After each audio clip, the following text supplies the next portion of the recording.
Love ജിഹാദും പ്രണയം നടിച്ചുള്ള മതപരിവർത്തനവും നമ്മുടെ സംസ്ഥാനത്ത് ഇതാദ്യത്തെ സംഭവമല്ല. വർഷങ്ങളായി തുടരുന്ന ഈ മതപരിവർത്തന റാക്കറ്റിന്റെ പ്രവർത്തനം അത് കേരളത്തിൽ ഇപ്പോഴും തുടരുന്നു എന്ന് തന്നെയാണ് കൊല്ലത്ത് നിന്നും എം മനോജ് തയ്യാറാക്കിയ ഈ റിപ്പോർട്ട് വ്യക്തമാക്കുന്നത്.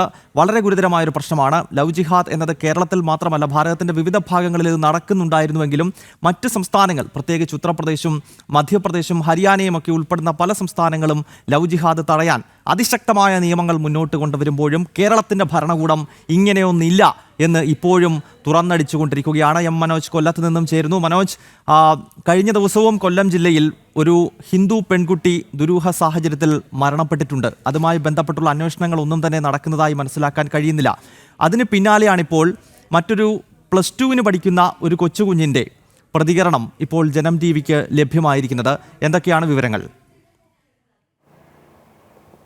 തീർച്ചയായും ഗൗതം പറഞ്ഞതുപോലെ തന്നെയാണ് കഴിഞ്ഞ ദിവസം മരണപ്പെട്ട അഞ്ജന സതീഷിൻ്റെ ഈ ഒരു ദുരൂഹത പുറത്തു കൊണ്ടുവരണം, അത് ആ മരണത്തിലെ ദുരൂഹത പുറത്തു കൊണ്ടുവരണമെന്നുള്ള ആവശ്യം വേടർ സമാജം ഉൾപ്പെടെ മുന്നോട്ട് വയ്ക്കുന്നുണ്ട്. അതിൽ അന്വേഷണം ആവശ്യപ്പെടുന്നുണ്ട്. ആ സാഹചര്യത്തിലാണ് ഈ ഒരു പെൺകുട്ടിയും ഇത്തരത്തിലൊരു വെളിപ്പെടുത്തൽ നടത്തുന്നത്. പെൺകുട്ടി മാത്രമല്ല, പെൺകുട്ടിയുടെ അമ്മയടക്കം ഈ കാര്യങ്ങൾ പറയുന്നുണ്ട്. അതായത് +2 പഠിക്കുന്ന ഒരു വിദ്യാർത്ഥിനിയോടാണ് ഇത്തരത്തിൽ ഒരു സമീപനം ഒരു യുവാവിൻ്റെ ഭാഗത്തു നിന്നും ഉണ്ടാകുന്നത്. ആദ്യഘട്ടത്തിലൊക്കെ തന്നെ പ്രണയാഭ്യർത്ഥന നടത്തി, പിന്നീട് അത് പ്രണയത്തിലായി. അതിനുശേഷമാണ് ഇത്തരത്തിലുള്ള ഓരോ കാര്യങ്ങളായി, അതായത് മതം മാറണം, അമ്പലത്തിൽ പോകരുത്, കുറി തൊടരുത് എന്നുള്ള ആവശ്യങ്ങളൊക്കെ മുന്നോട്ട് വെക്കുന്നത്. അതിനുശേഷം കുട്ടിയോട് പറയുന്നുണ്ട് മലപ്പുറത്തേക്ക് പോകാം, സത്യസരണിയിലേക്ക് പോകാമെന്നൊക്കെ. അവിടെ പോയി 15 ദിവസത്തെ ക്ലാസ് ഉണ്ടാകും, അവിടെ നീ നിൽക്കേണ്ടി വരുമെന്നൊക്കെ ഈ കുട്ടിയോട് പറയുകയാണ്. പക്ഷേ ആദ്യഘട്ടത്തിലൊന്നും ഈ കുട്ടിക്ക് മനസ്സിലായിരുന്നില്ല. പിന്നീട് അത് എതിർത്തു. ഈ എതിർത്തതിനെ തുടർന്ന് പിന്നീട് അങ്ങ് ഭീഷണിയാകുകയായിരുന്നു എന്നുള്ളതാണ്. അതായത് ഈ കുടുംബത്തിനെ നിരന്തരമായി ഭീഷണിപ്പെടുത്തി, ഈ പെൺകുട്ടിയെ നിരന്തരമായി ഭീഷണിപ്പെടുത്തി. ഇതിൽ തന്നെ ഈ പെൺകുട്ടി ആത്മഹത്യക്ക് ശ്രമിച്ചു എന്നുള്ളതാണ്.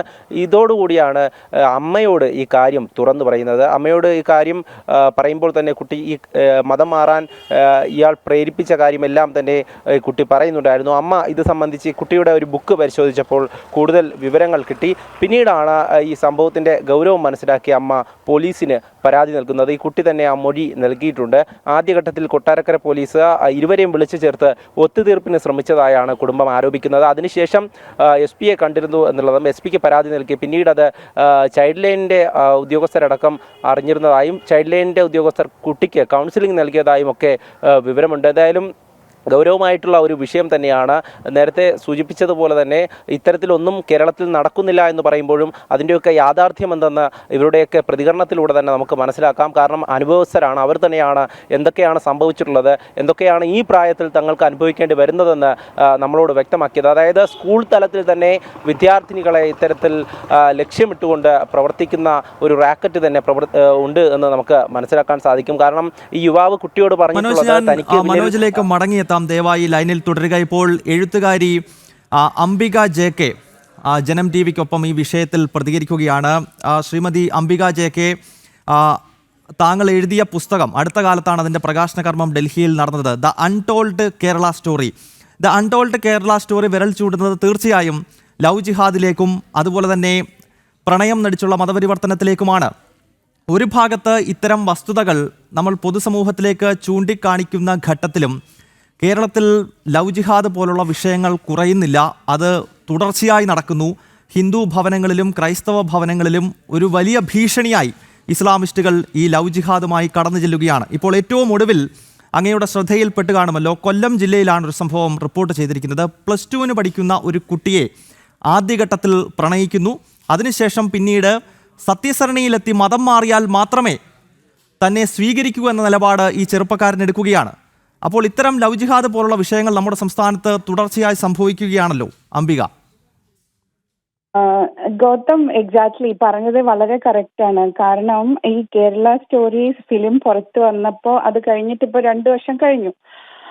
ഞാനൊക്കെ വിചാരിച്ചിട്ടുണ്ടായിരുന്നത്, എന്നെ പോലെ പലരും വിചാരിച്ചിട്ടുണ്ടായിരുന്നത് ഈ സിനിമ കൊണ്ട് സമൂഹത്തിൽ കുറേയൊക്കെ മാറ്റങ്ങൾ സംഭവിച്ചിട്ടുണ്ടെന്നും പഴയ പോലെ ഇവര് ചെയ്യുന്ന ഈ ട്രാപ്പിനകത്ത് ഇനി കൂടുതൽ ഹിന്ദു പെൺകുട്ടികൾ പെടില്ല എന്നും ഈ സിനിമ കൊണ്ട് സമൂഹത്തിൽ വലിയൊരു ബോധവൽക്കരണം സംഭവിച്ചിട്ടുണ്ടെന്നുമാണ് ഞാനടക്കമുള്ള പലരും വിചാരിച്ചിട്ടുണ്ടായിരുന്നത്. അത് സിനിമ പുറത്തു വന്നപ്പോൾ ഒരുപാട് പേര് സമൂഹത്തില് പല തട്ടിലുള്ള ആൾക്കാര് പറഞ്ഞിട്ടുണ്ടായിരുന്നു, സോഷ്യൽ മീഡിയ കൂടെയും അല്ലാതെയും പറഞ്ഞിട്ടുണ്ടായിരുന്നു, ഈ സിനിമ നമ്മുടെ കുട്ടികളെ തീർച്ചയായിട്ടും കാണിക്കണം എന്നും ബോധവൽക്കരിക്കേണ്ടത് ആവശ്യമാണെന്നും പറഞ്ഞപ്പോൾ കുറെ രാഷ്ട്രീയക്കാർ അതിൽ ഇടപെട്ടിട്ട് അങ്ങനെയല്ല, സിനിമ പ്രൊപ്പഗാൻഡയാണ് എന്നൊക്കെ പറഞ്ഞു. സിനിമ മുന്നോട്ട് വെച്ചത് 100% യാഥാർത്ഥ്യങ്ങളാണെന്ന് നമുക്കറിയാം, എല്ലാവർക്കും അറിയാം, റിയൽ കേസ് സ്റ്റഡീസ് ആണെന്നും അറിയാം. എന്നിട്ട് പോലും ഇങ്ങനെയുള്ള സംഭവങ്ങൾ ഇപ്പോഴും വീണ്ടും നടക്കുന്നുണ്ടെന്ന് എനിക്ക് അത് ആലോചിക്കുമ്പോൾ തന്നെ വിശ്വസിക്കാനാവുന്നില്ല. നമ്മൾ റിപ്പീറ്റഡ് ആയിട്ട് പറഞ്ഞിട്ടുള്ള ഒരു കാര്യമാണ് ഇത് സംഭവിക്കുന്നുണ്ട്, യാഥാർത്ഥ്യമാണെന്ന്. ആ പെൺകുട്ടിയോ അല്ലെങ്കിൽ അതിന്റെ വീട്ടിലെ ആൾക്കാരോ അല്ലെങ്കിൽ അതിന്റെ പാരന്റ്സോ ഈ സിനിമ കണ്ടിട്ടുണ്ടാവില്ല, അല്ലെങ്കിൽ സിനിമയെക്കുറിച്ച് കൂടുതൽ അറിഞ്ഞിട്ടുണ്ടാവില്ല എന്നാണ് ഞാൻ വിചാരിക്കുന്നത്. കാരണം ഇതേ കൊല്ലം ജില്ലയിൽ ഇന്നലെ വന്ന ന്യൂസാണ്. നമ്മുടെ എറണാകുളം മഹാരാജാസ് കോളേജിൽ പഠിച്ചിട്ടുണ്ടായിരുന്ന ഒരു അനൂജ തൂങ്ങി മരിച്ചിട്ടോ അല്ലെങ്കിൽ മരിച്ച സ്ഥിതിയിൽ കണ്ടിട്ടുണ്ടായിരുന്നു എറണാകുളത്ത്. അതുപോലെ ഒരു കേസാണ്, ഡിറ്റോ കേസാണ് ഇന്നലെ കൊല്ലം ജില്ലയിൽ നിന്ന് റിപ്പോർട്ട് ചെയ്യപ്പെട്ടിരുന്ന അഞ്ജന സതീഷ് എന്ന് പറഞ്ഞൊരു പെൺകുട്ടി ലിവിംഗ് പാർട്ട്ണറായിരുന്ന നിഹാസിന്റെ വീട്ടില് തൂങ്ങി മരിച്ച നിലയിൽ കണ്ടെത്തുവാണ്. അത് ആ കുട്ടീനോട് പോലീസ് സ്റ്റേഷനിലൊക്കെ എത്തിയ കേസാണെന്നാണ് ഞാൻ വാർത്തയിൽ നിന്ന് മനസ്സിലാക്കിയത്.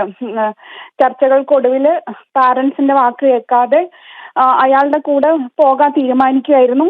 ഒരു 6-7 മാസം അവർ ഒരുമിച്ച് താമസിച്ചു. അതിനുശേഷം ഇന്നലെ രാവിലെയാണ് ആ കുട്ടീനെ ലിവിംഗ് പാർട്ട്ണറിന്റെ വീട്ടിലാണ് തൂങ്ങി മരിച്ച നിലയിൽ കണ്ടെത്തുന്നത്.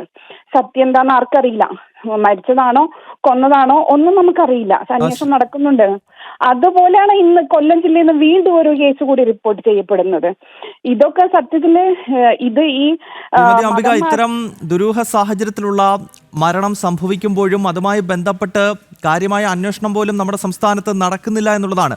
ഇപ്പോൾ ഇന്നലെ കൊല്ലം ജില്ലയിൽ ഇത്തരത്തിൽ ലിവിംഗ് ടുഗദർ എന്ന നിലയിൽ 2 പേർ ജീവിക്കുകയും അതിലൊരാൾ ദുരൂഹ സാഹചര്യത്തിൽ മരണപ്പെടുകയും ചെയ്യുമ്പോൾ അതിൽ പോലീസിന്റെ ഭാഗത്ത് നിന്നും ഒരു തരത്തിലുമുള്ള ഒരു ഇനിഷ്യേറ്റീവ് ഉണ്ടാകുന്നില്ല, കാര്യമായ പ്രതിഷേധങ്ങൾ ഉണ്ടാകുന്നില്ല. നേരെ മറിച്ച് ഞാൻ മനസ്സിലാക്കുന്നത് ഈ ലവ് ജിഹാദും മതം പറഞ്ഞുള്ള പ്രണയവും അത് മറ്റ് സംസ്ഥാനങ്ങളിലും മുൻപുണ്ടായിരുന്നു. ഇപ്പോൾ ഉദാഹരണത്തിന് ഉത്തർപ്രദേശിലേക്ക് ചെന്ന് കഴിഞ്ഞാൽ അവിടെയും ലവ് ജിഹാദ് മുൻപുണ്ടായിരുന്നു. പക്ഷേ അവിടുത്തെ സർക്കാർ ലവ് ജിഹാദിനെ തടയുവാനായി ശക്തമായ നിയമം കൊണ്ടുവന്നിട്ടുണ്ട്. ഹരിയാനയിൽ നിയമമുണ്ട്, മധ്യപ്രദേശിൽ ഇപ്പോൾ നിയമമുണ്ട്. പക്ഷേ സംസ്ഥാനത്ത്, നമ്മുടെ കേരളത്തിലേക്ക് എത്തിക്കഴിയുമ്പോൾ ഇവിടെ ഭരിക്കുന്ന ആളുകൾ തന്നെ പറയുന്നത് പ്രണയം നടിച്ചുള്ള മതപരിവർത്തനം ഇല്ല എന്നുള്ളതാണ്. അപ്പോൾ ഇത് സ്വാഭാവികമായും ജിഹാദി ഗ്രൂപ്പുകൾക്ക് വലിയ വളവായി മാറുകയാണല്ലോ.